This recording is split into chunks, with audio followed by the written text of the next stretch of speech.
राम वरिष्ठ हनुमान की जय, सीताराम भगवान की जय, अपने अपने माता पिता गुरुजनों की जय।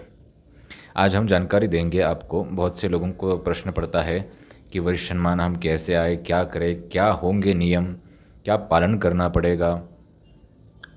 तो इस सब की जानकारी हम वापस से आपको आज हम देंगे। देखिए, वरिष्ठ हनुमान में पहले तो वरिष्ठ हनुमान ये हमारा श्रद्धा भाव का विषय है। ये नाम इसलिए दिया गया है। आगे आप समझे कि वरिष्ठ हनुमान में कैसी भी समस्या हो, उस समस्या का निवारण किया जाता है, भले कैसी भी हो। किस माध्यम से किया जाता है, क्या किया जाता है? देखिए, पहले आप यहाँ पे अगर आएंगे तो उसके बाद आपको देखा जाएगा, आपकी समस्या समझी जाएगी। इसके बाद आपको बताया जाएगा कि कितनी पेशी आवश्यक हैं, 5 है, 11 है, 21, जितनी है। वो सामने जब आपकी समस्या की तीव्रता है उसके अनुसार बताया जाता है। क्या खर्चा आता है? कुछ भी नहीं, संपूर्णतः निःशुल्क है। किसी भी तरह के पूजा पाठ, होम हवन, विधि विधान के नाम पे या फिर चेकिंग के नाम पे यहाँ पे कुछ भी पैसा नहीं लिया जाता। स्वेच्छा से कोई दान पुण्य करना चाहे तो कर सकते हैं, स्वागत है। लेकिन जिनको भी आना है, जिनकी भी पेशियाँ शुरू होंगी, उन सब को हर वक्त जितनी पेशियाँ हैं उतनी पेशियों के लिए आते वक्त मुट्ठी भर लौंग, या फिर ऐसा समझे कि 50 ग्राम 100 ग्राम लौंग हर वक्त आपको लेके आने हैं। लौंग जो हम खाने में इस्तेमाल करते हैं, तो वो आपको 50 से 100 ग्राम लौंग हर वक्त, हर रविवार आपको लेके आने हैं। क्योंकि जो पेशियाँ हैं या फिर जो दरबार है, यह सिर्फ रविवार को यहाँ पे लगता है। अब रविवार को 12 बजे दोपहर में लगता है। 12 बजे से 5 से 10 मिनट पहले आपको यहाँ पे पहुँचना अनिवार्य है। ऐसा ना करें कि ठीक है 12 बजे हैं तो 12:30 बजे चले जाएंगे, 12:30 बजे तक शुरू हो जाएगा, 1 बजे तक शुरू हो जाएगा। ऐसा यहाँ पे नहीं होता। 12 बजे शुरू होगा तो 12 बजे ही शुरू हो जाता है। इसलिए कृपा करके 12 बजे आप दोपहर में आए। अब आने के लिए स्थान कहाँ पे है? फ़िलहाल के लिए ये जो हमारा स्थान है, जहाँ पे निवास स्थान है, वहीं पे है। वहीं पे हम लोगों की समस्याएं देखते हैं, वहीं पे हम निवारण करने की कोशिश करते हैं हनुमान जी के माध्यम से। क्योंकि अभी तक कोई बड़ा स्थान या फिर जगह या फिर मंदिर हमारे पास उपलब्ध नहीं है। भविष्य में होगा, लेकिन जब तक है, जब तब तक हम जहाँ पे रहेंगे वहाँ पे ये दरबार, यहाँ पे वहाँ पे ये पेशियाँ चलती रहेंगी, जहाँ पे भी हम रहेंगे। तो फ़िलहाल के लिए तो पुणे रेलवे स्टेशन जो है, पुणे का जो पुणे रेलवे स्टेशन है, वहाँ पे ये स्थान है। 2 मिनट की दूरी है। रूबी हॉल मेट्रो स्टेशन के वहीं पे है, जहाँ पे रूबी हॉल मेट्रो स्टेशन है। आप गूगल पे मैप पे डालेंगे तो आपको रूबी हॉल मेट्रो स्टेशन दिखेगा। लेकिन वरिष्ठ हनुमान ये स्थान आपको दिखेगा नहीं कहीं मैप पे, गूगल मैप पे। इसलिए नहीं दिखेगा क्योंकि अभी तक हमारा स्थायी स्थान बना नहीं है, फिक्स स्थान बना नहीं है। जब बनेगा तो दिखेगा। तो कृपा करके ये ध्यान में रखें कि जिनको पूरा एड्रेस चाहिए, पूरा पता चाहिए, वो नीचे जो व्हाट्सअप नंबर आपको दिया गया है वहाँ पे व्हाट्सअप करेंगे तो आपको पूरा पता, पूरी जानकारी, वहाँ पे जो भी आपको चाहिए जानकारी वो दी जाएगी। और ध्यान में रखें कि व्हाट्सअप पे चैटिंग के लिए हम नहीं बैठते। नहीं तो आप समझेंगे कि हम बैठेंगे तो सीधा चैटिंग करें, सीधा बात करेंगे। नहीं, हम नहीं बैठते। तो कृपा करके वहाँ पे आपको जानकारी दी जाएगी जो चाहिए वो। उस पर कॉल भी है, कॉल भी कर सकते हैं। लेकिन कॉल के मुकाबले अगर आप व्हाट्सअप करेंगे तो ज़्यादा आसानी रहेगी, क्योंकि कुछ जानकारी आपके पास रहेगी। आपने जो सवाल पूछे वो भी जानकारी आपके पास भी सेव रह सकती है, ताकि बार बार भूलने की आवश्यकता नहीं है। अब नियम क्या है? सबसे महत्वपूर्ण बात, नियम है आपको संपूर्णतः मांस मदिरा ये त्याग करना पड़ेगा। ये नियम पालन करोगे, संपूर्ण पालन करोगे तो ही लाभ होगा, अन्यथा नहीं।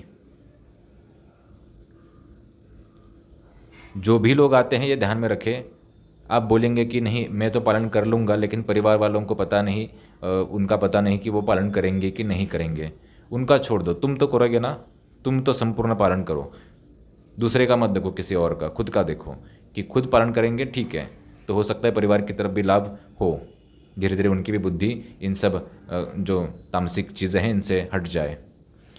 इसका कारण यही है क्योंकि आप 2 मिनट की भूख के लिए किसी का संपूर्ण जीवन खा जाते हो, संपूर्ण शरीर खा जाते हो, और फिर जीवन में कुछ भी उतार चढ़ाव आए तो आप किस्मत और भगवान और अपने आप को कोसते हो। उस वक्त आपको याद नहीं आया था कि 2 मिनट की भूख के लिए किसी की आप जान पूरी तरीके से खा जा रहे हो, संपूर्ण जीवन बर्बाद कर रहे हो, ख़त्म कर रहे हो। तो इसमें कोई आश्चर्य नहीं कि आपके जीवन में तकलीफ़ें आए, और तकलीफ़ें आने के बाद आपको रोने का कोई अधिकार नहीं है, ना ही भगवान के पास कोई कुछ मांगने का अधिकार है, बिल्कुल भी नहीं। जो इंसान 2 मिनट की भूख के लिए संपूर्ण जीवन खाने पे तुला हुआ है, उसको मदद की कोई अपेक्षा नहीं की जा सकती। नहीं तो आपको कांटा लगे, आपको नुकसान हो, आपको कुछ समस्या हो, आपका काम धंधा ना चले, व्यापार बिजनेस पैसा ना चले, कोई बड़ा आश्चर्य नहीं, क्योंकि जीवन के मुकाबले ये सारी तुम्हारी समस्याएं बहुत छोटी है। तो मांस पूर्णतः बंद, और मदिरा का तो क्या ही बोले, वो तो बिल्कुल ही बंद। नपुंसक होते हैं वो लोग, हम साफ साफ बोलते हैं, जिनको इसकी आवश्यकता पड़ती है। नपुंसक है वो, साफ साफ स्पष्ट रूप से। क्यों? क्योंकि जिनको लड़ने की क्षमता नहीं होती, वो कोई और मार्ग उठाते हैं, वो ऐसा मार्ग ढूंढते हैं ताकि बेहोशी में रहा जाए। और जो इंसान खुद ही बेहोशी में है, रहना चाहता है, उसको हम बाहर कैसे निकालें? उसका जीवन कैसे संवर सकता है जो खुद ही जागरूक नहीं? तो इसकी भी कोई अपेक्षा नहीं है। और जो धैर्यवान होता है, जो अपने आप ने एक जीवन को, इस रणभूमि को युद्ध के समान जीता है, उसके हाथ में कभी भी ऐसी चीज़ें नहीं आती। उसके हाथ में सिर्फ पराक्रम आएगा, मेहनत आएगी, काम आएगा। कुछ लोग बोलेंगे कि नहीं, हमारे पास तो धन धान्य है, सब कुछ है, फिर भी हम ये सब करते हैं, अभी तक तो कोई हमें नुकसान हुआ नहीं, मांस भी खाते, मदिरा भी करते हैं। आपके आजू बाजू पे ऐसे बहुत से लोग होंगे, तो ध्यान में रखिए, आपकी ये गलत फहमी है कि ये जीवन पहला और अंतिम है और इसी जीवन में सारे कर्म भुगतने करने पड़ेंगे। नहीं, इससे पहले भी तुम्हारा जीवन था, इस जन्म में भी है, और अगले जन्म भी तुम्हारे रहेंगे। ये जिस दिन तुम जान जाओ, समझ जाओ, उस दिन ये सारी चीज़ें तुम्हें खाने लगेंगी, ये सारे कर्म तुम्हें खाने लगेंगे। तो ध्यान में रखें, मांस मदिरा पूर्णतः बंद होगी, इसमें कोई भी किंतु परंतु नहीं। नहीं तो आप बोलेंगे कि नहीं, हम धीरे धीरे बंद करेंगे, ऐसा नहीं होगा। धीरे धीरे वगैरह बंद करने की कोई यहाँ पे सुविधा नहीं है। उसी दिन से, जिस दिन से आपकी पेशी शुरू हो जाए, बंद। और एक बात, बहुत से लोग पूछते हैं कि नियम का पालन हम कर लेंगे लेकिन परिवार वाले नहीं करेंगे, तो क्या? तुम तो करो। दूसरी चीज़, अगर जिनको आना है आ सकते हैं, यहाँ पे रहने की वगैरह कोई व्यवस्था नहीं है, ये ध्यान में रखें। बहुत छोटा स्थान है, निवास स्थान की तरफ है हमारा स्थान। और भी जिनको जो सवाल रहेंगे व्हाट्सएप पे पूछ सकते हैं। समस्याएं कौन कौन सी होती है, हर तरह की समस्या हमने बता दी। और एक बात, परीक्षा लेने के लिए कोई ना आए, परीक्षा लेने के जो इच्छुक हैं वो बिल्कुल भी ना आए, क्योंकि हमारे पास कोई विद्या नहीं, कोई ज्ञान नहीं, हम तुमसे भी गए गुजरे अज्ञानी हैं। तो ये समझ के यहाँ पे आए, क्योंकि जिसने अपना संपूर्ण हनुमान जी के सामने संपूर्ण हारा हो, उसको जीतने की कोई अपेक्षा नहीं होती। तो उनके सामने हमें जो हारना है, हार चुके हैं। तुम्हारे सामने, तुम्हारे बातों के साथ, तुम्हारे चर्चाओं के साथ जीतने में हमें कोई रस नहीं है, और ना ही हम तुमसे जीतना चाहते हैं, ना ही हम तुम्हारी परीक्षा में पास होना चाहते हैं। तो कृपा करके परीक्षा लेने के लिए कदापि ना आए। यहाँ पे एक बार ऐसा ही हुआ था, परीक्षा लेने के लिए एक आया, उसने बोला कि हमारी शादी हुई है, जबकि पता था कि शादी नहीं हुई है। तो हमने भी उल्टा बोला, क्योंकि सामने से झूठ तो यहाँ से भी वही मिलेगा, जो दोगे उससे 10 गुना यहाँ से मिलेगा। तो हमने भी बोला, पता है 2 लड़के भी है तुम्हें। और फिर उसके साथ जो था उसको अंदर बुला के हमने कहा कि ऐसा ना करे, कृपा करके उसको बोलो ऐसा ना करे। तो परीक्षा लेने के लिए बिल्कुल भी ना आए। और एक चीज़ यहाँ पे बहुत, हमें पहले यह था कि हम 3-4-6 महीने पहले ही लिख के रखते थे कि किस तारीख को कौन आएगा, क्या समस्या पूछेगा। तो ऐसा एक हमारा पद्धति थी।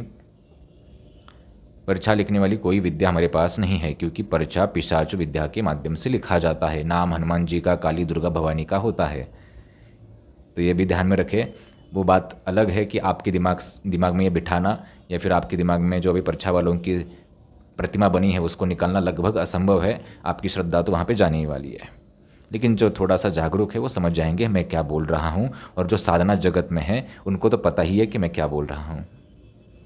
तो पर्चा हम नहीं लिखते, हम सिर्फ आपको निवारण देते हैं, ना कि क्या क्या हुआ, कैसे कैसे हुआ। ये कुछ बताने में हमें रस नहीं है, हम उपचार करने में रस दिखाते हैं, वहाँ पे अपनी ऊर्जाएं खर्च करते हैं।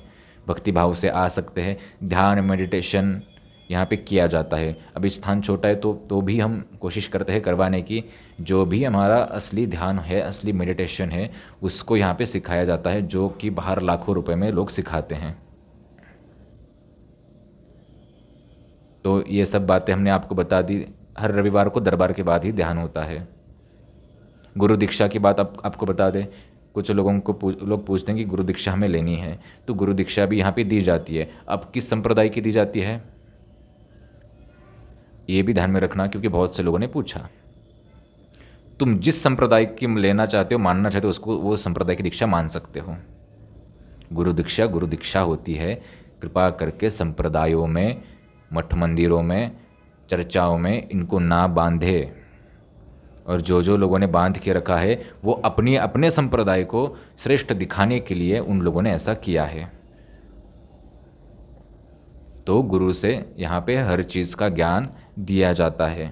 साधना जगत का, आध्यात्मिक जगत का, मैं ध्यान मेडिटेशन का, दैनंदिन अपने जीवन का, हर तरह की समस्याओं का, यहाँ पे हर चीज़ का मार्गदर्शन किया जाता है। पुराने ज़माने में ऐसा कुछ था नहीं, किसी संप्रदाय की गुरु दीक्षा, उस संप्रदाय की गुरु दीक्षा। आज ये प्रचलन इसलिए बढ़ रहा है क्योंकि हर मठ मंदिरों को, हर संप्रदाय को अपना अपना नाम श्रेष्ठ करवाना है। खैर, अब गुरु दीक्षा में संप्रदाय में बांटना भी एक आश्चर्य की बात है, और इसके ऊपर कोई विचार भी नहीं कर रहा। और इसके ऊपर बहुत से लोग अभी तर्क देंगे, बहुत से लोग, और एकदम सटीक तर्क देंगे। लेकिन खैर, किसी तर्क वितर्क से हमें लड़ना नहीं, किसी से जीतना नहीं। ऑलरेडी हार चुके हैं, तो जीतने की कोई अपेक्षा है नहीं। तो ये सारी चीज़ों का आपको ध्यान में रखना है। जितनी पेशी बताई जाएंगी उतना ही करना आवश्यक है। बीच में छोड़ देंगे तो हम कुछ नहीं बता सकते, समस्या का कुछ हम बता नहीं सकते। अच्छा, पेशी करने के बाद कितने समय में आराम लगना शुरू हो जाता है, बहुत से लोगों का सवाल होता है। देखिए, जहाँ तक हमारा अनुभव कहता है, हमारा परिचय कहता है कि हमने ये देखा है कि लगभग 6 महीने के आसपास, लगभग 6 महीने के आसपास का या फिर उससे कम ज़्यादा समय लोगों को लगता है नॉर्मल स्थिति में आने के लिए अपने जीवन के। क्यों? इतने जीवन भर का 20-50 साल का कांटा रहता है, वो ज़ख्म रहती है। 20-50 साल की ज़ख्म 2-4 महीने में तो गायब नहीं हो सकती। अच्छा, ज़ख्म गायब हुई तो आदत तो गायब नहीं हो सकती। आदत को तो कोई औषधि भी नहीं है, उपचार भी नहीं है। तो लगभग 6 महीने के आसपास का अंतराल आप समझ के चले। और अगर आपको कोई बोलता है कि अगले दिन से समस्या सॉल्व, तो यह बात पूर्णतः गलत है। ना ही वो तंत्र के, ना ही वो आध्यात्मिक जगत के कुछ बातें जानता है। और एक चीज़, हमारा पहराव भी कुछ ऐसा नहीं, हमारा कुछ बर्ताव भी ऐसा नहीं कि हम आपको कुछ ज्ञानी पर ज्ञानी ज़्यादा आध्यात्मिक लगे। बहुत साधारण। एक बार यही भूल एक अघोरी ने की थी कि एक बहुत उच्च कोटि की एक अघोरी, जिनको पता नहीं था कि हम आध्यात्मिक जगत, लेकिन गले में कंठी माला होने की वजह से उनको समझा, मस्तक पे टीका होने की वजह से उनको समझा कि शायद हो सकता है आध्यात्मिक जगत में कोई नया इंसान। तो उन्होंने हमारा मजाक या फिर हमसे थोड़ा सा मजाक करने की कोशिश की थी कि तुम्हें पता है कुछ क्या क्या क्या होता है साधना जगत में। हमने बोला कुछ ज़्यादा तो कुछ पता नहीं, लेकिन हाँ होता है कुछ कुछ, गुरु बताते हैं तो उस हिसाब से मंत्र वगैरह, दीक्षा वगैरह बहुत सी चीज़ें होती है, विधि विधान होते हैं। तो उन्होंने थोड़ा उपहास, थोड़ा मजाक, थोड़ा सामने वाले के जैसे बोलते हैं नीचा दिखाने की हम कोशिश करते हैं। और कुछ लोगों में तो अहंकार होता है, तुमने कंठी धारण की है, तुमने तुलसी धारण की है, मैंने रुद्राक्ष धारण किया है, तो इसमें भी कुछ लोग उलझे रहते हैं। तो उनकी सब बातें हमने सुनने के बाद जब हमारे गले तक आया सुनने का, तो हमने उनको बता दिया। उनका नाम तो हमें पता नहीं था उस वक्त, लेकिन जब हम गले तक आया तब हमने उनको पूरा उनका नाम, गांव, पता जो हमें बताना था, वो इतनी चीज़ें अंदर तक बताई जो वो खुद ही जानते थे। और उनको ये भी बता दिया कि आप जो अभी साधना कर रहे हैं, इस साधना में कितनी बार असफल हो गए और क्यों हो गए, जो कि उनके गुरु भी नहीं जानते थे। और वो जो गुरु मंत्र था वो भी हमने बता दिया। और गुरु मंत्र तो खैर गले पे तलवार रखी जाए तो भी नहीं बताते कोई चेला। और जब उन्होंने ये जाना तब नतमस्तक होने की कगार पे, तब माफ़ी मांगने की कगार पे। और ऐसे अघोरी भी क्या अघोरी हो सकती है जो घोर से अभी तक अघोर नहीं बने अभी तक संसार में। तो खैर हम किसी को बुरा नहीं बोलना चाहते। तो वरिष्ठ सम्मान की गद्दी ऐसी गद्दी है कि आपको कुछ दिखेगा नहीं, कुछ समझेगा नहीं, ना ही हमें दिखाने का समझाने का आपको कोई शौक है, ना ही हम इस पर ऊर्जा खर्च करते हैं। किसी को प्रूफ करने की आवश्यकता नहीं कि हम क्या है, बिल्कुल नहीं। तुम्हारे सर्टिफिकेट से हमारा जीवन, देखो मैं हम आपको एक बात बता देते हैं, किसी के भी सर्टिफिकेट से आपके जीवन में कोई परिवर्तन आने वाला नहीं है। संसार से परिवर्तन नहीं आता, विचार से परिवर्तन आता है। ये भी बात ध्यान में रखना। तो इतनी साधारण गद्दी है वरिष्ठ हनुमान जी की, बताने के लिए मन करे तो बहुत कुछ बता सकते हैं, लेकिन हम बताते नहीं। और भी कुछ चीज़ें चोरी वगैरह ऐसी चीज़ें हम बताते नहीं। और भी जो कुछ होते हैं तो वो वैसे भी चीज़ें हम कुछ बताते नहीं। तो ये भी ध्यान में रखना। बहुत पवित्र साफ़ सुथरी ये गद्दी है। कथाएँ भी होती है, कथा भी ऐसी होती है कि जो आप मार्केट में भी जो कथाएँ सुनते हैं वो कथा ही नहीं। कभी भागवत महापुराण के उठा के देखो कि उसमें क्या क्या लिखा है, उसके कुछ भी अंश आपको उन लोगों की कथाओं में जो कथावाचक उनमें मिलेंगे नहीं। तो असली जो कथा है उसको यहाँ पे बताने की, समझाने की कोशिश की जाती है। तो आशा करते हैं कि जितनी आवश्यक जानकारी है हमने आज आपको दे दी है। नीचे व्हाट्सअप नंबर दिया है, चालू रहता है, जब भी लोग रहते तो उसके ऊपर उत्तर आपको दिया जाता है। ऐसा नहीं समझे कि अभी मैसेज किया तो अभी के भी तुरंत उत्तर आ जाएगा, समय लग सकता है 1-2 घंटे 3-4 घंटे, ठीक है। वो इतना भी तो आप सहकार्य करें। और आना है कैसे वो सब चीज़ें हमने बता दी हैं आपको, गुरु दीक्षा का भी आपको बता दिया है। और भी कुछ सवाल होंगे तो उस नंबर पे पूछ सकते हैं, कोई भी चिंता नहीं। वरिष्ठ हनुमान की जय। राम।